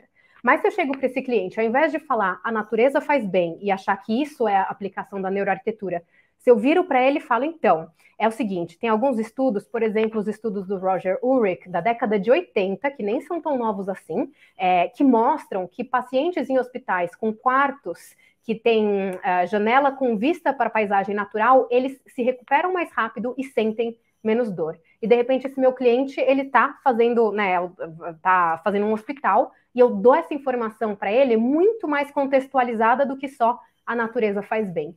Isso vai ajudar a convencê-lo muito mais. Mesmo que ele não esteja fazendo no hospital, que ele esteja fazendo no ambiente corporativo, eu posso passar esse estudo para ele e falar, eu sei que o seu caso não é um hospital, mas os seus colaboradores com certeza sofrem com dor nas costas, com enxaqueca, e se a vista da natureza no contexto hospitalar teve efeitos positivos para a pessoa se recuperar mais rápido e sentir menos dor, será que não vale a pena a gente investir um pouquinho nisso para que os seus colaboradores tenham mais bem-estar e, consequentemente, tenham um ganho de produtividade e satisfação aí que é super benéfico para todo mundo? Talvez essa seja uma forma mais fácil de convencê-lo. E talvez você não precise falar só desse estudo, você vira e fala de outros estudos, do tipo, tem estudos em escolas mostrando o efeito do convívio com a natureza para as crianças, inclusive crianças com transtorno do déficit de atenção, quando elas estão mais em contato com a natureza, elas têm os níveis de atenção muito melhores do que quando elas estão praticando as mesmas atividades, mas sem contato com a natureza. Esse é um estudo que foi feito com crianças caminhando. E quando elas caminhavam numa área urbana sem natureza ou no parque, isso fazia diferença no nível de atenção e logo, consequentemente, no desempenho escolar delas. Então, você consegue trazer uma informação muito mais contextualizada, o que dá muito mais credibilidade, muito mais embasamento e faz com que você consiga defender o que é realmente importante para ser colocado no projeto. Faz com que você consiga mostrar para o seu cliente que você entende do que você está falando, que você tem um conhecimento, inclusive não é você dono da verdade, você tem um estudo para mostrar. Então, não sou eu, Andréa, que estou falando. Esse estudo foi conduzido pelo profissional tal, em tal ano, em tal universidade, e tem vários outros estudos aí alinhados com isso para comprovar o que eu estou discutindo aqui. Você ganha muito mais força para argumentar com os seus clientes. Isso também traz muito mais valor para os profissionais. Então, a gente tem um entendimento mais amplo quando a gente tem esse banco de dados e esses 3 pilares aí desenvolvidos da aplicação da neuroarquitetura. A gente tem o embasamento, que eu já tinha falado. A gente consegue criar projetos muito mais únicos, voltados para as necessidades específicas dos seus usuários. Não é uma fórmula de bolo que eu faço a mesma coisa para todo mundo, para todo cliente, e vai ter o mesmo resultado. Não, agora a gente sabe que quem são as pessoas, e a neurociência mostra isso, de que formas, como essas formas fogem do nosso controle consciente, mas de que formas a nossa cultura, a nossa idade podem influenciar como nós reagimos, como nós respondemos aos diferentes ambientes que ocupamos. Isso possibilita que a gente crie projetos muito mais únicos. A gente já fazia projetos únicos agora, não estou dizendo que a gente não prestava atenção nessas características, a gente já fazia isso, mas agora a gente consegue fazer isso com um enfoque muito maior e com essas contribuições da neurociência. Não é só entender quem são as pessoas, como elas usam o ambiente, mas ter esse conhecimento amplo que a aplicação da neurociência à arquitetura traz, né? Entender quem é o ser humano, não entender só o ambiente, só as características do ambiente, mas como o ser humano reage a isso, como ele é afetado por isso. Então, com isso, espaços muito mais eficientes e mais saudáveis também. A nossa própria comunicação com o cliente melhora, né? É o que eu falei. Então, a gente tem muito mais embasamento para se comunicar melhor com ele, para ele não achar que é uma questão só de opinião. A gente não está aqui para convencê-lo de nada, a gente traz os dados científicos, a decisão final é dele. Eu não estou falando para a gente bater de frente com o cliente, mas a gente dá a informação e ele vai entender muito mais a importância de algumas coisas, a relevância dessas coisas, e isso direciona aí a tomada de decisão dele. Se a gente não sabe defender as nossas ideias, as nossas soluções, a gente pode até conseguir criar projetos incríveis, mas isso nunca vai ser colocado em prática, eles não vão ser construídos. O cliente vai lá e fala, não, muda tudo. E aí a gente não consegue, de fato, aplicar a neuroarquitetura. Então, para isso acontecer, esse processo de comunicação com o cliente, ele também é muito importante. A gente foca muito na parte criativa e esquece essa parte relacionada à comunicação com o cliente. E combinando tudo isso, a gente consegue muito mais reconhecimento e valorização profissional. Lógico, se eu estou conseguindo me comunicar bem, mostrar que eu realmente entendo daquilo que eu estou falando, eu não estou dando uma informação genérica, né? Como contato com a natureza faz bem. Isso é uma informação totalmente genérica, qualquer um pode dar. Não, eu estou dando uma informação muito mais focada para aquele caso do meu cliente, trazendo embasamento científico, o que dá muito mais credibilidade, e ele vai ver, puxa, essa pessoa sabe do que ela está falando. E aí, fazendo a ponte aqui com o próximo assunto que eu gostaria de discutir com vocês, vocês podem pensar, ok, interessante, com esses 3 pilares, já dá para fazer a aplicação da neuroarquitetura sozinho? Já dá. A gente tem que trabalhar cada um deles, não é só saber os pilares, mas é ir a fundo, buscar técnicas, buscar os estudos, buscar essas técnicas que eu falei de persona, de jornada e tal, e aí sim a gente consegue aplicar sozinho. Porém, essa aplicação solitária da neuroarquitetura, ela é um caminho muito mais árduo. Eu falo porque eu vivi esse caminho. Por mais que eu tenha ido fazer o meu mestrado em Londres, o curso não existia um curso de neuroarquitetura. Eu fiz um curso tradicional de arquitetura. Quem ia assistir às aulas de neuropsicologia sozinha, ali de paraquedas, no meio de pessoas de outros cursos, era eu, por uma iniciativa única, particular, minha. Então, assim, foi um caminho árduo ao longo de 9 anos para eu chegar aonde eu estou e para eu entender a neuroarquitetura como eu entendo. Então, é possível a gente fazer esse caminho sozinho? É, mas a gente tem que estar muito mais alerta e isso consome muito mais tempo. Além do que, isso gera muito mais erro também, né? Várias vezes levei bronca de neurocientista por falar de alguma coisa do cérebro de uma maneira simplista demais. Eles falam, poxa, peraí, é só isso? Você acha que você está com um entendimento realmente do que é o cérebro, de como ele funciona? E aí eu comecei a me questionar muito mais. Então é um caminho árduo que envolve mais tempo e tentativa, erro e aprendizado. Mas é um caminho totalmente possível. Mas eu comentei para vocês, o objetivo pelo qual eu criei o NeuroAU era exatamente poder compartilhar a minha experiência com as pessoas. É o que eu estou fazendo aqui nessa palestra, né, nessa aula aberta, nessa masterclass, e fico muito, muito feliz de ver vocês participando aqui, e é o que eu tenho feito com os cursos do NeuroAU. Inclusive, agora, no ano passado, a gente abriu nossa primeira turma do curso em inglês, para pessoas do mundo inteiro, e com isso a gente tem alunos de 34 países. Então, eu criei o NeuroAU lá atrás para compartilhar os artigos e o canal do YouTube, os vídeos. Isso foi crescendo e agora eu consigo compartilhar não só para esse material que está em inglês também para pessoas de mais do que 34 países, mas no caso do curso online, nós já temos aí pessoas de 5 continentes, 34 países que têm feito o nosso curso online exatamente para não seguir esse caminho árduo sozinho. A ideia do nosso curso online é exatamente poder compartilhar a experiência e trocar ideias, não só professor e aluno, mas também entre os alunos, montar uma comunidade para que a gente compartilhe nossos medos, nossas dificuldades e consiga crescer junto, se desenvolver junto.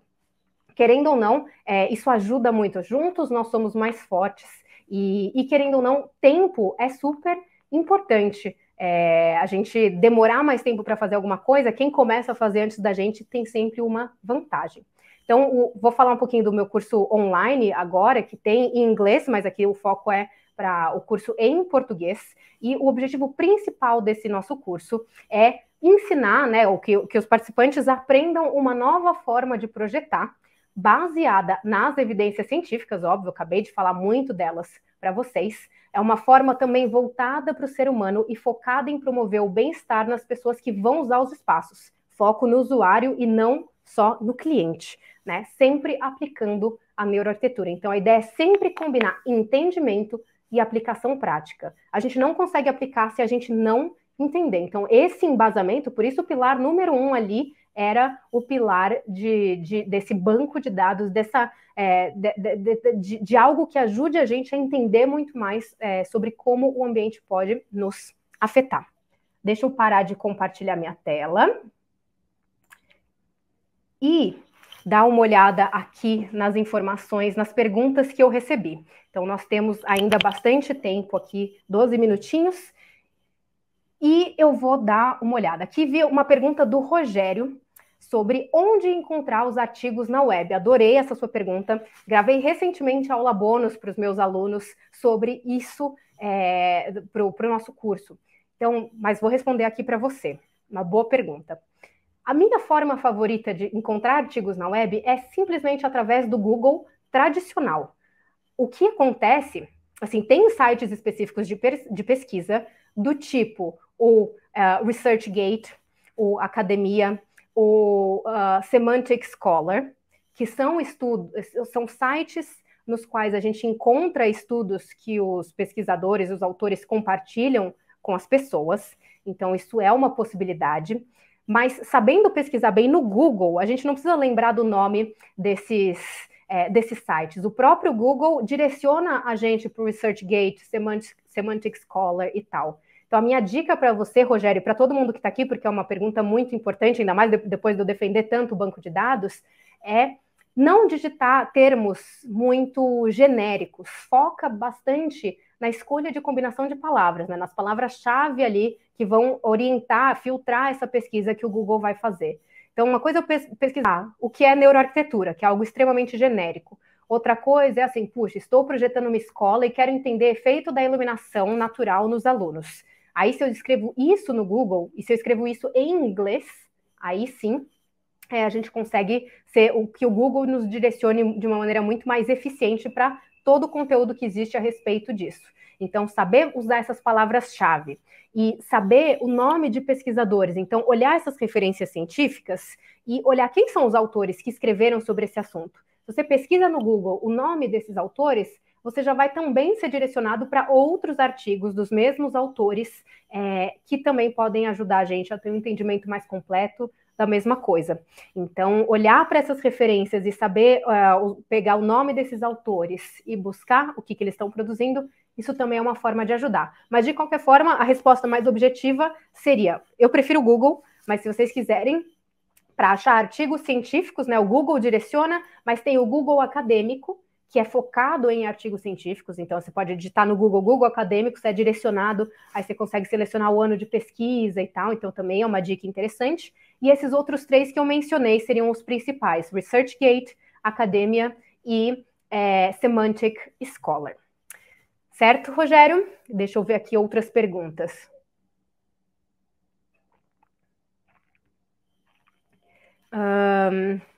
Aqui a Luciane perguntou como transformar esses espaços multiusos em moradias cada vez menores.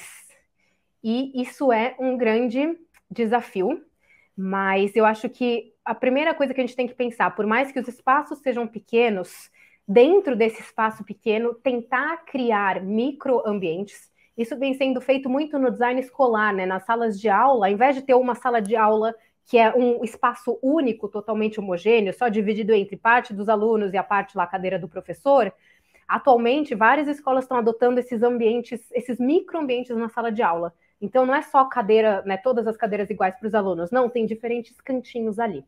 Quando a gente pensa em moradia, a gente pode criar microambientes por mais que o espaço seja pequeno. Então, tentar, de alguma forma, mostrar para o nosso cérebro, mostrar para essa parte inconsciente do usuário que existe uma subdivisão de espaços, mesmo que ela não aconteça com paredes. Então, se eu tenho que ter a minha escrivaninha na minha sala, ou até mesmo no meu quarto, tudo bem, mas como eu compartimento, de alguma forma eu segmento, seja através do uso de cores, seja através do layout, mudando a orientação dessa mesa, ou colocando um móvel para separar uma coisa da outra, né? Como eu consigo criar ali a área do estudo, né? O microambiente do estudo, para diferenciar o microambiente do estudo ou do trabalho do microambiente de relaxamento e de dormir. Isso é muito importante e a gente consegue fazer isso pensando em cores, texturas, materiais, o layout do espaço. Isso ajuda a gente a criar esses vários microambientes e a solucionar um pouco aí desse desafio. Uma outra coisa que a gente pode considerar é conhecer o nosso cliente e orientá-lo sobre o que pode estar faltando na vida dele. Então, se a gente entende que existe uma necessidade primitiva de movimento do nosso corpo, a gente pode falar, você mora numa casa pequena, então eu vou tentar trazer alguma solução aqui, mas você pode aproveitar a escadaria do seu prédio ou a academia, enfim, orientar a pessoa a usar o espaço da melhor forma possível, inclusive o espaço que a gente cria. Às vezes a gente cria um projeto de iluminação, por exemplo, que pode ser usado de diferentes maneiras, e se a gente não ensina as pessoas como usarem esses vários conjuntos de iluminação, ela vai lá, acende todas as luzes e usa isso daquela maneira o tempo todo, independente do que ela vai fazer. Isso pode prejudicar a qualidade do sono, ou então a performance, etc. Então, ensinar a usar também é importante, Luciane. Respondendo a sua pergunta, microambientes e ensinar a usar. A Adriele perguntou, qual dica você pode dar para uma estudante que está tentando aplicar a neuroarquitetura em um projeto final de conclusão de curso? Gostei da sua pergunta. Aliás, só um parênteses que eu esqueci de comentar, né? Eu falei que a gente compartilha o nosso curso com pessoas de 34 países e eu não falei que o background, assim, né, a experiência profissional dessas pessoas. E nós temos principalmente arquitetos, designers e urbanistas, mas nós também temos psicólogos, muitos, temos neurocientistas e organizadores profissionais entre alguns dos nossos alunos. E em termos de experiência, nós temos desde alunos que são acadêmicos, professores de universidade, até a grande maioria, profissionais que estão praticando e muitos estudantes também. E aí, respondendo a sua pergunta, Adriele, sobre dicas para aplicar a neuroarquitetura num projeto final de conclusão, eu acho que você tem que focar em que área da neuroarquitetura você quer aplicar, né? Que área da neuroarquitetura é o seu maior interesse. Se você tentar abraçar tudo, num trabalho de conclusão, não dá tempo de a gente se aprofundar em tudo.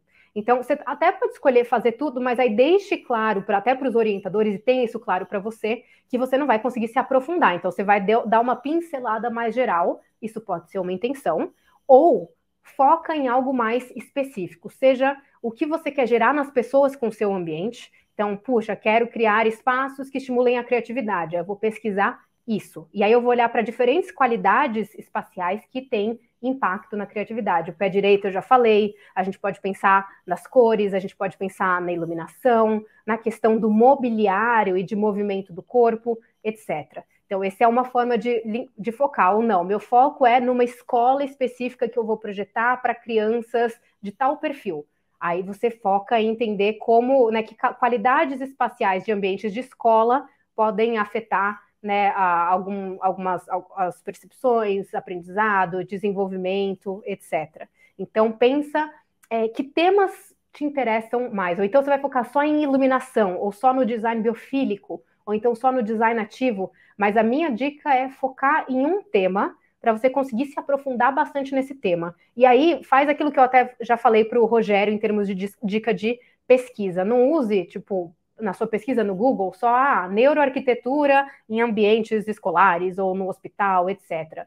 Tenta pensar em palavras-chave que direcionem melhor o Google. Então, o efeito da iluminação, o efeito do mobiliário ou do layout da sala de aula, enfim, se for o caso de uma escola, né? Se for design hospitalar, aí você pensa também em outros elementos, ou se for uma residência, mas para cada caso, pense no que você quer focar, ao invés de tentar abraçar tudo. E uma outra dica, e um cuidado que você tem que ter, eu não sei como é na sua instituição, mas eu já tive vários depoimentos de alunos que enfrentam resistência dos professores, ou então resistência da banca na hora de apresentar. Então, se prepare psicologicamente, porque resistência faz parte da nossa vida profissional como um todo.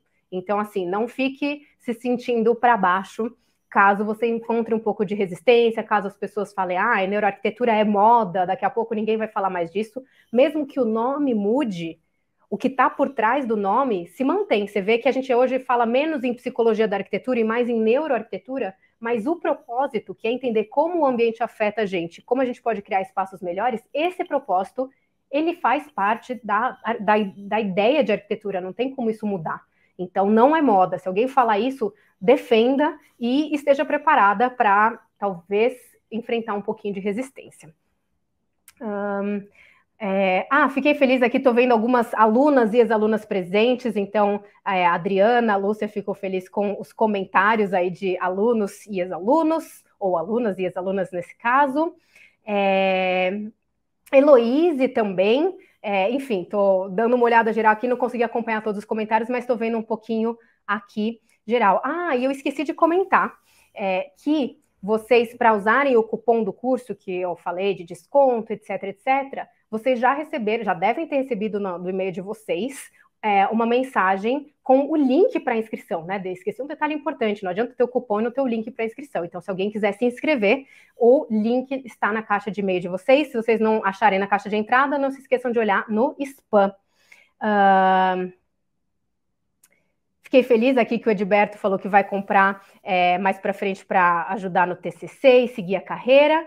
Estou vendo aqui a pergunta da Júlia. Estou tentando entrar na iniciação científica com neurourbanismo ligado com biofilia. Alguma dica? Sim. 2 dicas. Eu vou falar do trabalho de 2 pessoas. Um cara chamado Mazda Adli.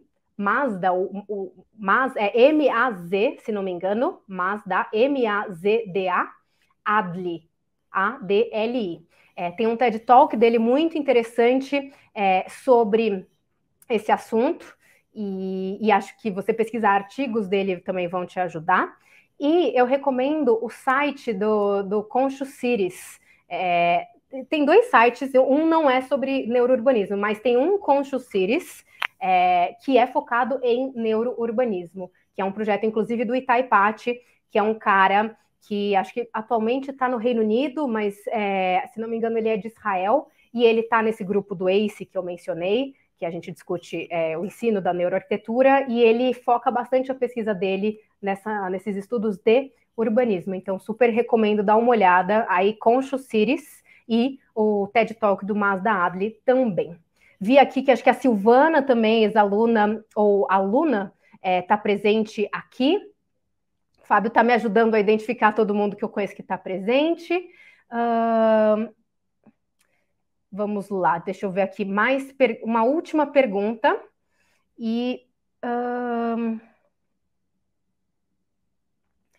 Qual o caminho para quem quer se profissionalizar? Pergunta da Laura. Aplicando a neuroarquitetura em projetos e dando consultorias.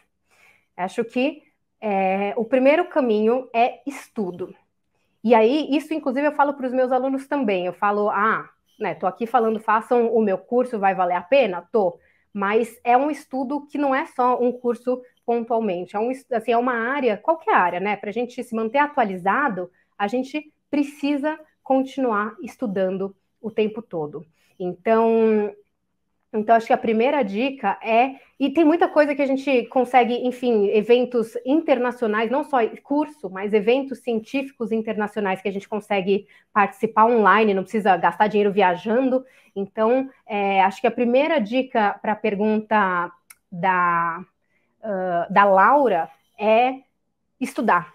E estudo é estudo individual, então eu montar meu banco de dados, eu ir atrás dos estudos, etc. É fazer curso, é participar de evento, e isso vai te dando uma visão muito mais completa. Inclusive, é uma visão que é importante, ouvir outras pessoas falando do mesmo assunto, para ver outros pontos de vista, etc. Então, acho que isso é um começo. E a outra parte, eu acho que tem a ver com comunicação.